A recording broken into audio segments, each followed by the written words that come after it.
오늘날 전 세계 인구가 몇 명 정도 될 것 같습니까? 70억, 80억. 어제자입니다. 어제 기준으로 80억 6천만 명. 보셨어요 어디서? 문제 냈으면 큰일 날 뻔했네. 80억 6천만 명. 5년 전에 2018년에 75억이었어요. 5년 만에 5억이 늘은 겁니다. 5억이. 우리나라는 계속 줄는데 이상하죠? 어디서 늘까요? 이슬람 지역들. 이슬람 지역들이 그냥 산하 제한이 없어요, 걔네는. 계속 나요, 계속 나. 그 다음에 힌두교. 지금 전 세계 1위가, 인구 1위가 어디였었어요, 그동안에? 중국이었죠. 압도적이었죠. 중국이 뺏겼어요, 1위를. 인도한테 뺏겼어요. 중국이 13억 얼마인가 그러고 인도가 14억을 넘어섰어요. 걔네 두 나라만 합쳐도 3위가 미국이에요. 한 3억 정도. 2010년에 인구 전문가들이 뭐라고 예상을 했냐면 2050년이면 40년 후를 내다본 거예요. 2050년이 되면 세계 인구가 100억이 될 것이다 그랬는데 지금 그 시계가 10년 땡겨졌습니다. 2040년이 되면 세계 인구가 100억을 넘어설 것이다. 어마어마한 사람들이 살죠. 더군다나 인종도 다 틀려요. 황인종, 흑인종, 백인종, 홍인종 뭐 다 틀립니다. 민족도 다 틀려요. 그런데 이렇게 사람들이 믿는 종교도 틀리고 다 틀린 사람들이 어마어마하게 살아가고 있는 이 사람들을 성경은 딱 두 부류로 분분합니다. 세상은 인종에 따라 구분하고 또 같은 언어를 쓰는 걸로 구분하고 뭐 이렇게 다 구분을 하는데 성경은 딱 둘로 나눠요. 어떻게 나누는지 아세요? 하나님과 관계가 있는 사람하고 하나님과 관계가 없는 사람. 딱 이렇게 나눠버립니다. 1945년에 미국에 3명의 20대 설교자가 등장했어요. 27살 먹은 빌리 그레함, 그리고 역시 20대 중반의 척 템플턴과 브론 클리포드. 이 사람이 빌리 그레함이에요. 빌리 그레함은요, 하룻밤에 3만 명을 모아서, 그것도 이런 예배당이 아니라 길거리에서 설교를 하는데 사람들이 소문을 듣고 설교 들으려고 온 게 3만 명이 모였대요. 그게 기록이에요. 우리나라에 1973년에 내한을 했어요. 여의도 광장에서, 지금은 공원이 돼버린 저 5.16 광장에서 집회를 했습니다. 몇 명이 모였는지 기억나세요?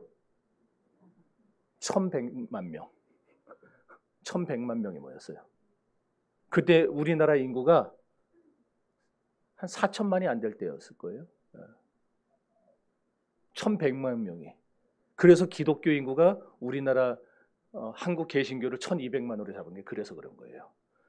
오고 싶은데 못 온 사람들 있을 거 아니냐. 그래가지고 막 시골에서부터 그냥 막 차 대절하고 기차 타고 여의도 광장으로 모여들어서, 저 사진이에요, 저 사진. 옆에는 김장한 목사님이 통역을 하는 거고. 어마어마했죠. 우리나라 기독교 열기가. 맞다는 거예요. 그런데 이 빌리 그레함 목사님보다 당시에 훨씬 더 유명한 설교자가 바로 척 템플턴하고 브론 클리포드였어요. 템플턴은요, 20세기 미국에서 가장 뛰어난 은사를 가진 설교자라는 평가를 받았습니다. 심지어 1946년에, 그러니까 이 사람들이 45년에 등장해서 1년 만에 미국 복음주의 협회에서 발간한 논문이 있어요. 그 논문에서 집중적으로 조명한 사람이 누구냐? 척 템플턴과 브론 클리포드를 그냥 몇십 페이지에 걸쳐서 쫙 기사를 실어줬어요. 그런데 빌리 그레함은 한 줄도 안 나왔어요. 그 정도로 템플턴과 클리포드는 어마어마한 설교자였어요. 그런데 오늘 여러분들 중에 빌리 그레함의 이름은 알아도 척 템플턴이나 브론 클리포드의 이름을 아는 분은 아마 이 시간 전까지 아무도 없었을 겁니다. 어째서 그랬을까요? 왜 그럴까요? 네? 끝이 안 좋아서. 1950년도 우리나라에서 전쟁이 일어나는데 50년이 됐을 때 척 템플턴은요, TV 설교가의 그 스포트라이트를 동경해서 글로 떠납니다. 그러니까 여러분, 미국은 TV에 나와서 설교하고 헌금 받잖아요. 설교자들이 편한 거예요.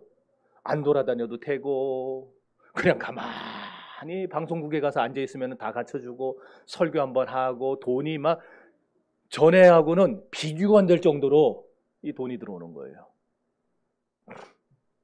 그래서 그것 때문에 조금씩 점점 세상 맛이 들기 시작하고 나중에는 설교자의 자리를 내려놓습니다. 이때부터 차세대 복음주의 진영의 차세대 주자라고 불렸던 척 템플턴은요, 얼마 못 가서 아예 예수 믿는 것을 던져버립니다. 최고의 설교자라 평가받던 사람이 10년도 되기 전에 예수와 상관없는 사람이 돼버려요.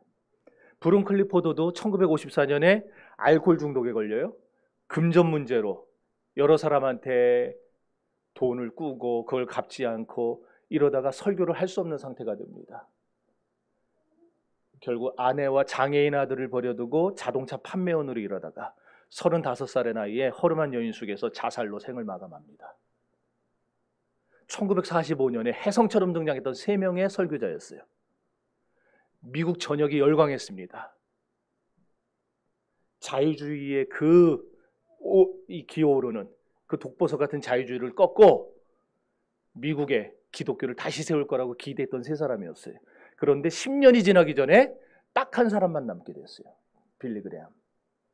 여러분, 그리스도인은 삶에 있어서 어떻게 시작했느냐가 중요하지 않습니다. 우리에게 더 중요한 것은, 물론 그것도 중요하다고 할 수 있겠지만 우리에게 더 중요한 것은 어떻게 끝내느냐입니다. 어떻게 끝마치느냐. 빌리 그레함이 2018년에 소천했죠.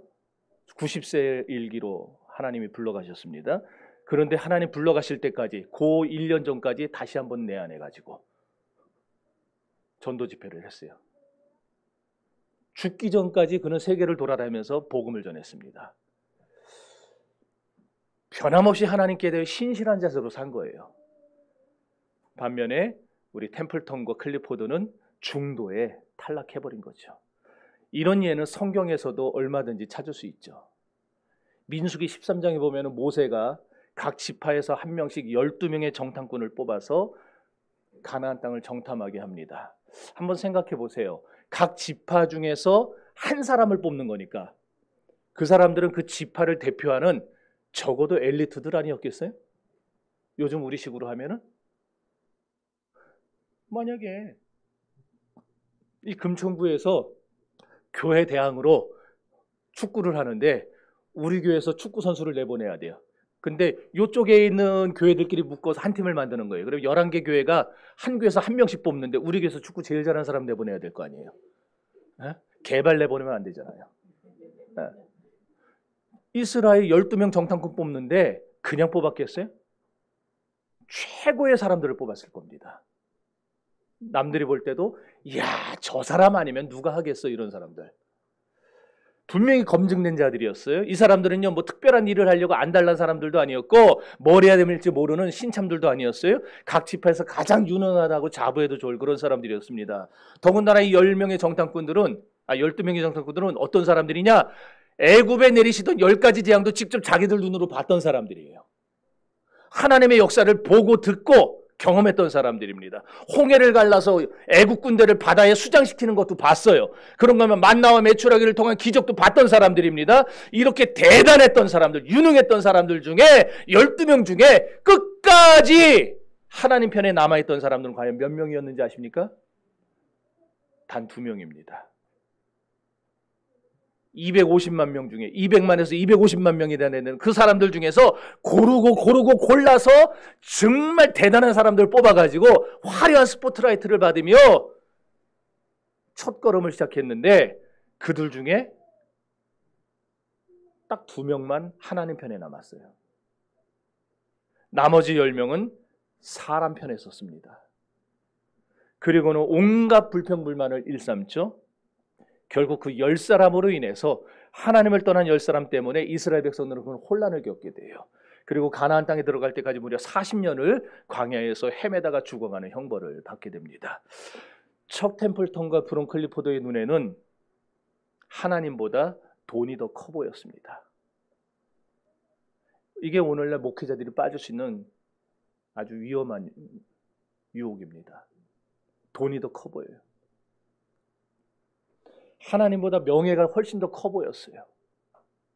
그리고 10명의 정탐꾼들 눈에도 하나님보다 가나안 사람들이 훨씬 더 크게 보였습니다. 하나님의 약속 따위는 중요치 않았고 자기들 눈에 보이는 저 장대한 안악자손들, 저들의 강력한 무기, 철병거, 이것이 하나님의 능력보다 훨씬 더 크게 보였다는 겁니다. 오늘 저와 여러분은 어떻습니까? 과연 누구를 크게 보고 살아가고 있습니까?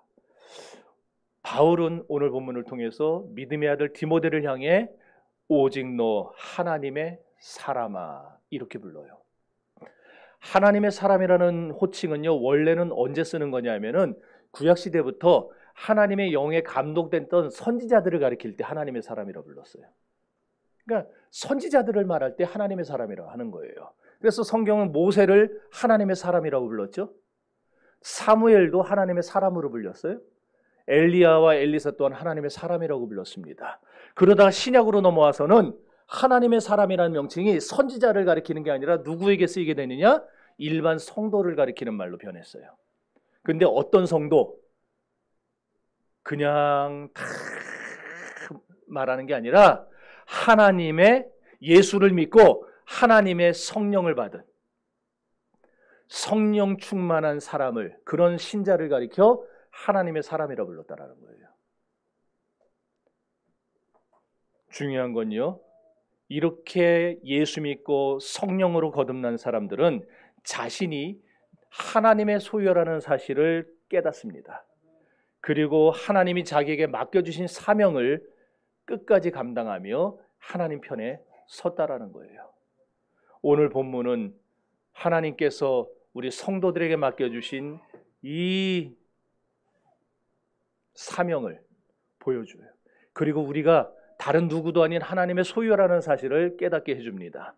그러면서 네가 하나님의 소유인 것을 잊지 않으려면, 너에게 주신 사명을 잊지 않으려면 네 가지를 잊지 말아라. 그것을 강조해 주고 있어요. 11절과 12절을 다시 읽어봅시다. 11절 12절 시작.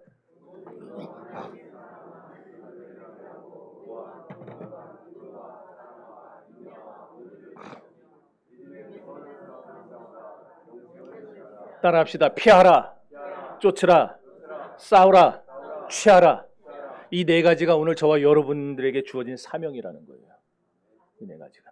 이제 이걸 하나씩 봅시다. 첫째로, 하나님의 사람은 피할 것을 피할 줄 알아야 합니다. 이것들을 피하라. 여기서 말하는 이것들이란 앞에 나온, 앞 구절에 나온 것들을 말하는 건데 두 가지를 지칭합니다. 첫째로 3절과 4절을 읽습니다. 시작.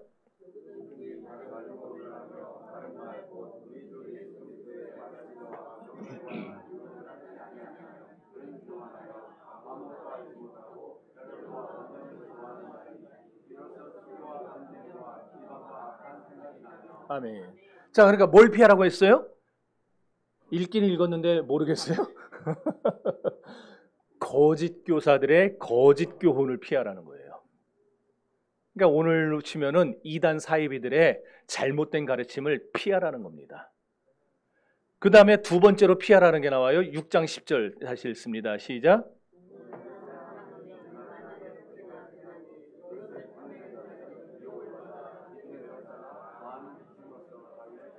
여기서 뭘 피하라 그랬어요? 돈. 그냥 돈을 피하는 게 아니에요. 아, 돈을 왜 피해요? 돈을 사랑하는 걸 피하라는 거예요. 돈을 사랑하는 거. 근데 여기 피하다는 말, 피하라는 말이요, 퓨게라는 말인데 이건 단순히 회피해라, 도망쳐라 그런 뜻이 아니고 이거는요, 괴롭혀라, 핍박해라, 몰아내라 그런 뜻이에요.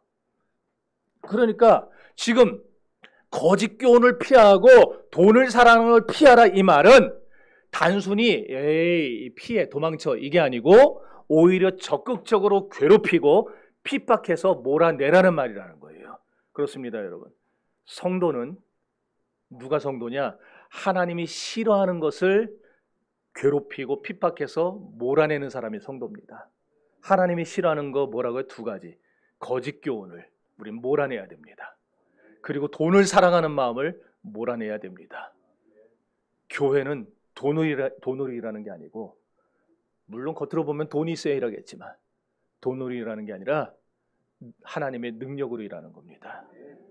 그러므로 성도는 진리에 맞지 않은 교훈을 몰아내야 돼요. 사명을 감당치 못하게 하는 유혹을 몰아내야 되고 그런 환경을 몰아내야 됩니다. 여러분의 생활 속에서 돈을 사랑하기 시작하는 마음이 들 때, 자꾸 돈이 더 커 보일 때, 그냥 돈만 있으면 내 인생이 행복해질 것 같을 때, 그럴 때 그 생각을 괴롭히라는 거예요. 그 생각을 핍박해야 되고 그 생각을 몰아내라는 겁니다. 그럼 어떻게 몰아냅니까? 몰아낼 수 있어요? 못 몰아내요. 우리가 못 몰아내. 어떻게 몰아내요? 진리로 무장해야 몰아낼 수 있습니다. 그럼 진리로 무장하는 게 뭐냐? 우리가 말씀에 사로잡히는 것. 말씀에 사로잡히면 말씀이 내 안에서 역사합니다. 그래서 나를 진리로 이끌어갑니다. 그래서 내 안에서 진리의 열매를 맺어가게 해요.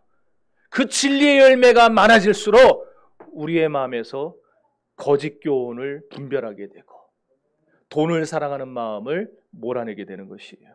왜 그러냐? 말씀이 나를 사로잡을 때 내 안에 자족하는 마음이 생기기 때문입니다. 사랑하는 성도 여러분, 물질이 하나님의 자리를 대신하게 되면 우리는 물질의 노예가 될 수밖에 없어요. 말씀이 나를 사로잡아야 됩니다. 척 템플턴 방송이 가져다주는 막대한 수입을 보고 마음이 끌렸어요. 그래서 결국 설교자의 자리를 박차고 세상으로 나갔을 때 그는 살았으나 죽은 자만도 못한 인생을 살게 됩니다. 클리포드 또한 얽히고 설킨 금전 문제 때문에 실패했을 때 그의 인생은 비참하게 끝나게 되었습니다. 그러므로 오늘 저와 여러분이 깨달아야 할 것이 뭡니까? 하나님의 사람은 피할 것은 피해야 한다는 사실이에요. 지금 여러분에게 합당치 못한 게 뭐가 있습니까? 여러분의 신앙을, 여러분의 삶을, 여러분의 가정을 서서히 좀먹는 것들이 뭐가 있습니까? 그것들이 여러분의 삶 속에 뿌리 내리지 못하도록 여러분 적극적으로 괴롭히셔야 됩니다. 적극적으로 핍박하고 쫓아내셔야 됩니다. 그것이 하나님의 사람이 붙들어야 할 첫 번째 사명입니다. 두 번째로 하나님의 사람은 쫓을 것을 쫓아야, 쫓을 걸 쫓을 줄 알아야 돼요. 여기 쫓는다라는 말은요, 목표를 설정해 놓고 그 목표를 이루기에 나의 전부를 쏟아붓는 행동을 말해요. 여러분, 신자는 목표가 있어야 됩니다. 어떤 목표를 따라서 살아야 되겠습니까? 여러분의 목표는 뭐가 되어야 되겠어요? 오늘 우리 정신교회의 목표는 뭐가 되어야 될까요? 오늘 보면 11절에 우리의 목표를 정확하게 표현해 줬습니다. 뭡니까? 의와 경건과 믿음과 사랑과 인내와 온유입니다. 이게 우리의 목표예요. 여러분, 이걸 이루기 위해서 살아야 된다는 거예요. 그 목표를 이루기에 우리는 전부를 쏟아부어야 됩니다. 재미있는 거는요, 여기서 의와 경건은 하나님과 관계된 거고요, 믿음과 사랑은 이웃과 관계된 거고요, 그리고 인내와 온유는 우리를 둘러싸고 있는 환경과 관계된 겁니다. 그러니까 우리가 하나님과의 관계를 이루는 데 있어서는 뭐가 있어야 돼요?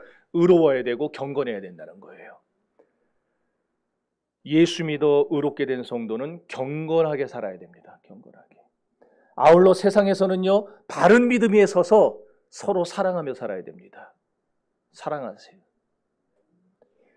그리고 살다가 아무리 어려운 환경이 찾아올지라도 하나님의 사람답게 온유한 마음으로 인내하며 살아야 됩니다. 이것이 이 6개가 우리가 추구해야 될 인생의 목표라는 거예요. 어느 거 하나 소홀히 할 수 없어요. 근데 여기서 오해하지 말아야 될 게, 온유라는 말을 한국교회 교인들이 참 많이 오해를 해요. 온유가 뭐냐? 온유한 건 얌전한 게 아니에요. 오늘 애들이 왜 이렇게 얌전하지? 네? 이걸 온유라 말하지 않아요. 온유하다는 건 부드럽다는 말이 아니에요. 온유라는 말은 히브리의 아나브라는 말인데 원래 뜻이 뭐냐? 야생마를 생각해 보세요. 야생마가 얌전합니까? 어떻습니까? 거칠죠? 길들여지지 않았으니까. 거칠죠? 힘이 세죠? 엄청나잖아요, 야생마들이 힘이. 그렇게 거칠고 힘센 야생마가 아주 잘 길들여진 상태가 온유예요. 그러니까 사실은 나한테 힘이 있어요, 없어요? 있어요. 내게 능력이 있어요, 없어요? 있어요. 얼마든지 할 수 있는 능력도 있고 힘도 있어요. 돈도 있어요. 그런데 자제하는 거예요. 왜 자제해요? 매일 매순간 하나님의 말씀에 순종하며 살기 위해서 자제하는 거예요. 그걸 가리켜 성경이 온유하다라고 한 겁니다. 그래서 성경이 온유하다고 말한 가장 대표적인 사람 하면 누가 떠오릅니까? 모세죠. 모세가 온유한 사람이었어요? 부드러운 사람이었어요? 그가 성격이 아주 좋은 사람이었어요? 저보다 더 지랄 맞은 사람이었어요. 아니 저는요 성경책 내덜질 생각을 못해요 저는. 근데 모세는 십계명, 오늘날 성경책은 돈 주면 살 수 있지만 그런데도 저는 이걸 못 던져요. 근데 모세는요 십계명 그 달랑 하나밖에 없던 거를 냅다 집어 던져버렸어요. 깨버렸어요. 승질난다고. 그런 사람 보고 성경이 온유하다라 그런 거예요. 온유하다.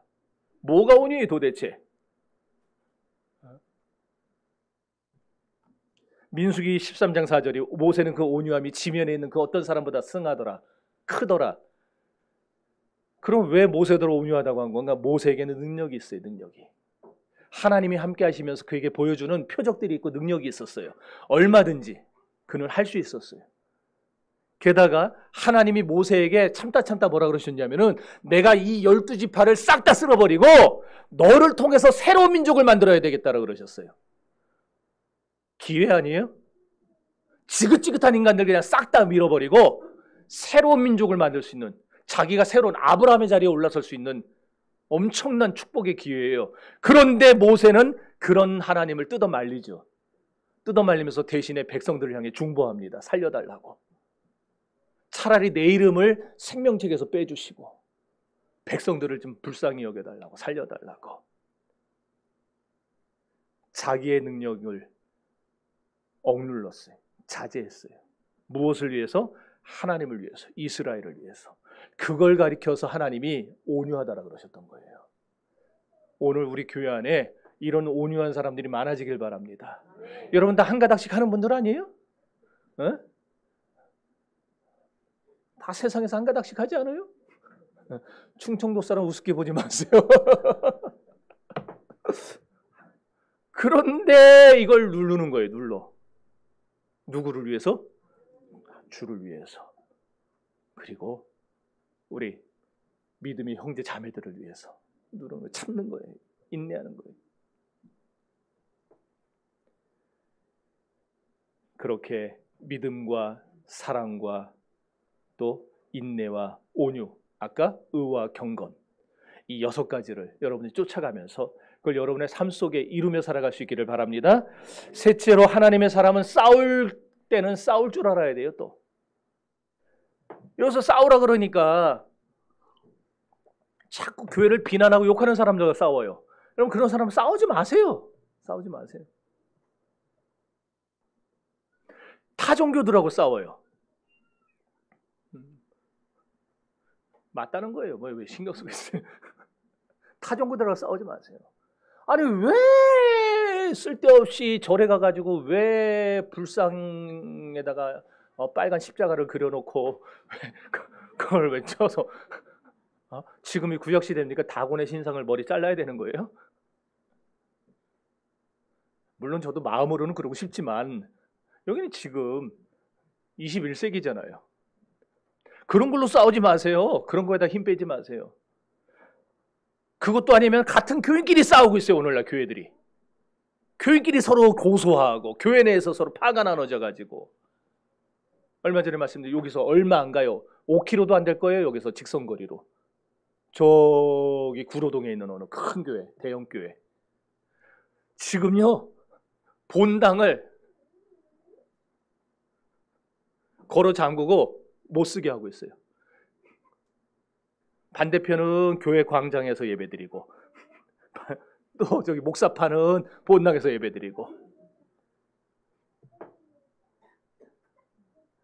왜 서로 싸웁니까? 왜?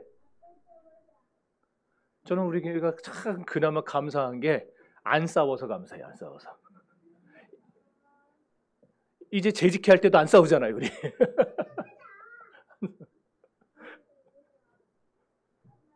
제가 처음 왔을 때 제가 사회를 보는데 여기서 막 서로들 근데 안 싸우잖아요, 이제는.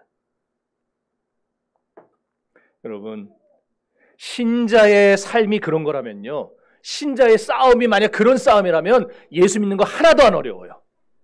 이에는 이, 눈에는 눈으로 하면 되는데 뭐가 어렵겠습니까? 그러잖아요. 그런데 우리의 싸움은 그게 아니에요. 우리의 싸움을 뭐라고 성경이 말합니까? 에베소서 6장 12절 시작.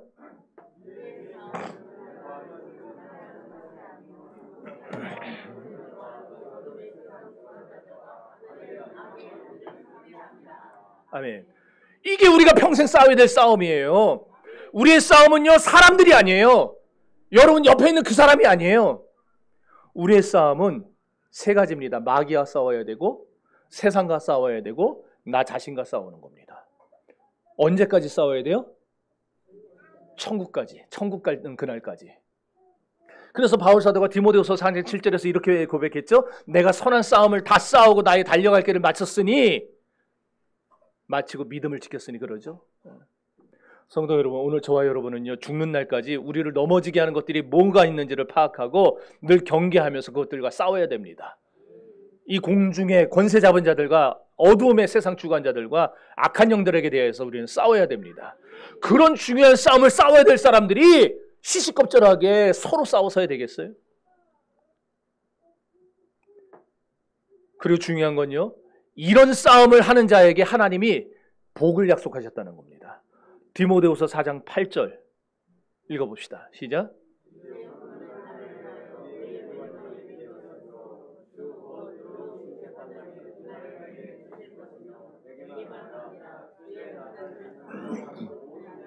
바울만이 아니에요. 여러분도, 저도 주님의 나타나심을 사모하고 바라보며 기대하는 오늘날의 21세기의 교회 성도들도 이 면류관을 받아 쓸 수 있다는 거예요.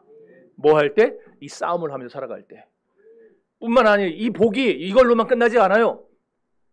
하나님의 복이 계속 나와요. 계시록 2장 7절에서는 이기는 그에게는 내가 하나님의 낙원에는 생명나무의 실과를 먹게 하리라 그랬어요.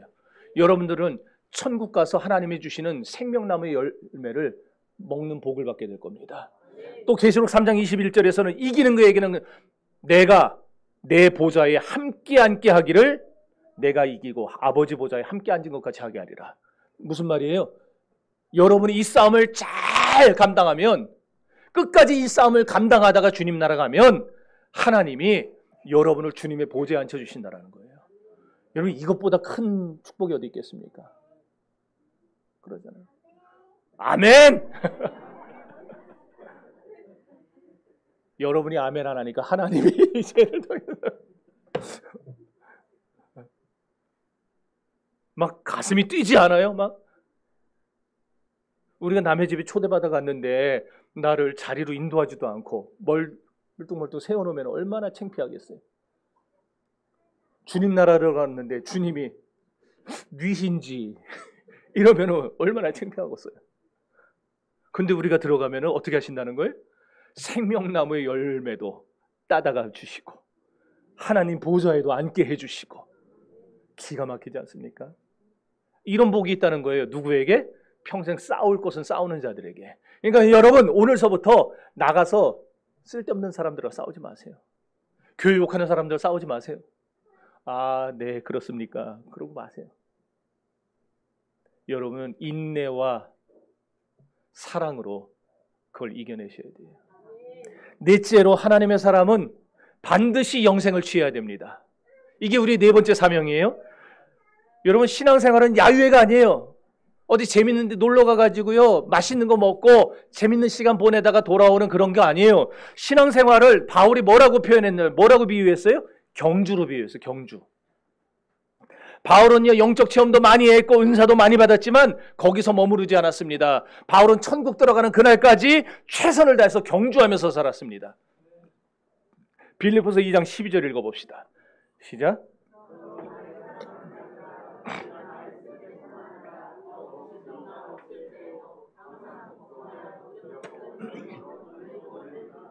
아멘. 천주교에서는 이 말씀을 어떻게 해석하는 줄 아세요? 내가 아주 놀래 자빠졌어요. 여기 더욱 두렵고 떨림으로 너의 구원을 이루라. 나의 사랑하는 자들아. 나의 사랑하는 자들은 일반 신도들이고 나는 신부, 사제라는 거예요. 그리고 너희는 항상 내게 복종하여 두렵고 떨림으로 구원을 이루라. 그러니까 내 눈에 벗어나면은 니들 구원은 국물도 없다 그 얘기예요. 그래서 천주교는요, 신부 말에 토를 못 달아요. 네. 만약 이 해석이 맞다면, 천주교 해석이 맞다면 오늘 여러분들은 저를 섭섭하게 하는 순간에 여러분들 다 구원은 물 건너가 버리는 거예요. 어때? 맞는 것 같아요? 뭘 또 그렇게 또 크게 얘기해. 이 말씀은요, 내가 하나님의 사람답게 살지 못해서 나로 인해 하나님의 영광이 가려지지 않을까, 그걸 두려워하면서 살아라고 얘기해요. 여러분들은 한 사람 한 사람, 우리 수련회에서, 여러분 우리 수련회, 우리 송 집사님이 은혜롭다고 하면 진짜 은혜로운 수련회였어요. 거짓말을 안 하잖아요, 저 사람. 은혜로운 수련회. 이번에 어땠어요? 비록 숙소는 조금 그랬어도 얼마나 시간 은혜가 쏟아졌습니까? 제가 한이 되는 건 그걸 유튜브 영상으로 못 남겼다는 거. 그래야 안 온 사람들이 그거라도 보고 그냥 아이고 배 아파 할 텐데 그 영상을 못 남겼다는 거. 그런 설교를 언제 또 하겠어요? 뭘 여기서 또 다시 해요? 그게 막 그렇게 나오는 게 아니에요.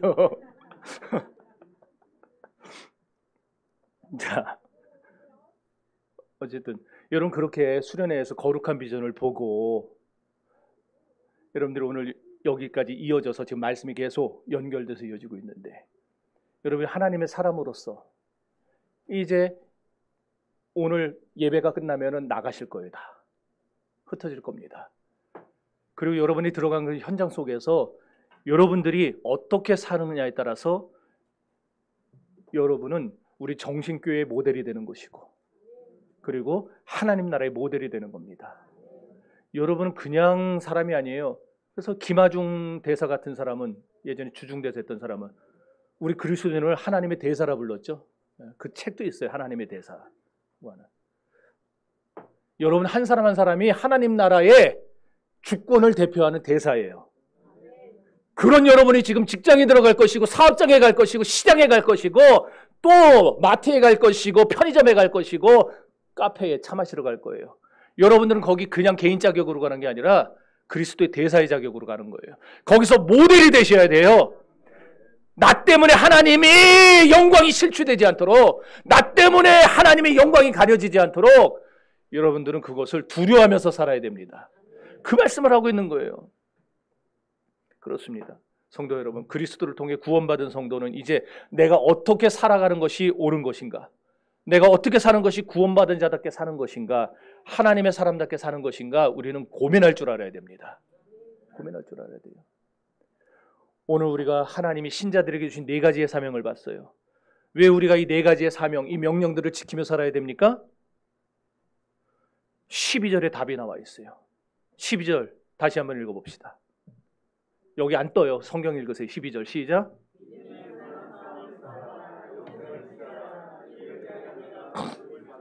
됐습니다. 따라합시다. 이를 위하여 내가 부르심을 받았느니라. 뭐 때문에 여러분을 구원시키고 여러분을 예수 믿게 했다는 거예요? 이 4가지 사명 이루며 살으라고. 이 네 가지 사명하면서 이루면서 살으라고 황 선배를 목사 세우시고, 여기 있는 여러분 죄송합니다, 김수무라는 사람을 장로 세우시고, 여기 있는 우리 일식과 이복범을 안수집사 삼으시고, 하나님이 우리를 권사로 삼아서 이 자리에 앉혀놓으신 거예요. 이 사명 이루면서 살으라고. 이를 위하여 네가 부르심을 받았느니라. 그렇습니다. 근데 여기 더 중요한 게 나옵니다. 피하라, 쫓으라, 싸우라, 취하라. 하나님의 명령인데, 반드시 해야 돼야만 하는 명령인데, 재밌는 건 이 네 개의 명령이 다 시제가 뭐냐? 현재형이에요. 현재형. 무슨 말이겠습니까? 2000년 전 다 바울이 살았던 시대만 피하고 쫓고 싸우고 취하고 그렇게 사는 게 아니라 언제도, 지금도, 나도 그렇게 살아야 된다는 거예요. 오늘을 살아가는 저와 여러분, 그렇게 살아야 됩니다. 그것도 한 번만 그렇게 살면 되는 게 아니에요. 그럼 쉽죠. 그렇게 사는 거 아니에요. 어떻게? 끝까지, 주님이 오시는 그날까지.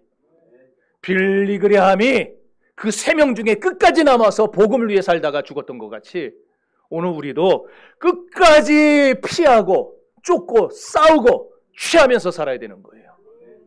그것이 우리의 사명이에요. 최고의 엘리트라고 뽑아놨던 12명의 정탐꾼 중에서 달랑 2명만 그렇게 살았습니다.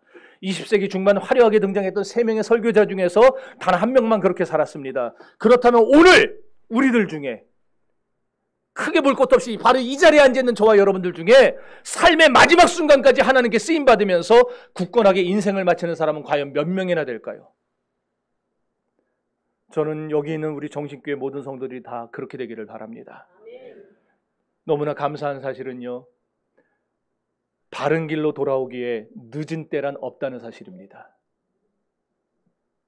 지금까지 우리가 실패했을지라도 우리는 다시 회복될 수 있어요.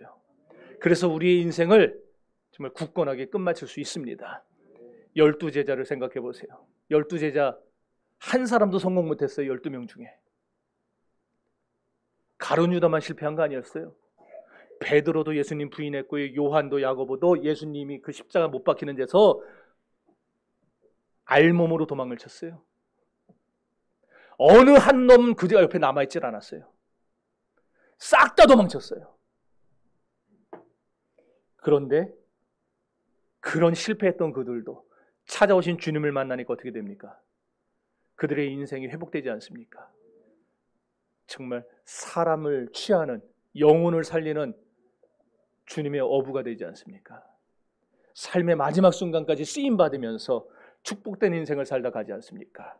그래서 바울 사도가 고린도전서 6장 2절에서 유명한 말씀을 합니다. 보라 지금은 은혜 받을 만한 때요, 보라 지금은 구원의 날이로다. 여러분, 바로 지금이 하나님 앞에 돌아올 때입니다. 바로 지금이 우리가 하나님의 구원을 받고 은혜를 받고 주님 앞에서 새로워질 절호의 찬스입니다. 여러분은 지금 주님과 함께 인생이라는 배에 올라탄 거예요. 그 배의 선장이 누굽니까? 가만히 들어도 보세요. 누군지. 여전히 여러분이 그 배의 키를 쥐고 있습니까? 만약 여러분이 아직도 주님을 여러분의 인생에 모셔다 놓고 여러분이 지금 주님대로 내 배에 올라타라고 해놓고 여전히 배의 키를 여러분이 쥐고 있다라면은 여러분의 배는 목적지에 결코 도달하지 못할 겁니다. 이리저리 방황하며 표류만 하게 될 거예요. 그러니 이 시간에 역시 형제가 똑같네. 너도 일로 와. 이 시간 키를 주님 앞에 드리시기를 바랍니다. 지금 바로 여러분 돌이켜 주님을 붙드시기 바라요. 주님이 여러분의 인생의 키를, 여러분의 배를 움직이시도록 여러분 맡겨버리시기를 바랍니다. 지금 여러분의 죄를 회개하시고 여러분의 무력함을 고백하시고 주님께 여러분의 도움을 요청해 보시기를 바랍니다. 여기 보세요. 그러면 여러분의 배는 마침내 가려던 땅에 도달하게 될 겁니다. 요한복음 6장 21절 읽습니다. 시작.